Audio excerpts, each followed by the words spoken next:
Iba-ibang klase na inaalok ng online jobs, gaya ng web at mobile developers, writers, sales and marketing experts, accountants and consultants, designers and creatives, virtual assistants at customer service agents.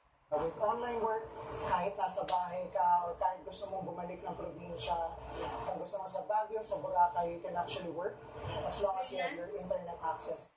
At gaya rin ng pag-a-apply sa anumang kumpanya, kailangan may resume ang aplikante na i-upload online. Dito mamimili ang mga kumpanya sa iba-ibang bansa na naghahanap ng freelance workers. Especially in customer service, passion and empathy and listening skills really matter, and Filipinos strive at those. Kung freelance workplace ang papasukin, siguraduhin lehitimo ang kumpanyang nag-aalok ng trabaho. Pwede ring i-check halimbawa sa Information Technology and Process Association of the Philippines kung miyembro ang kumpanya.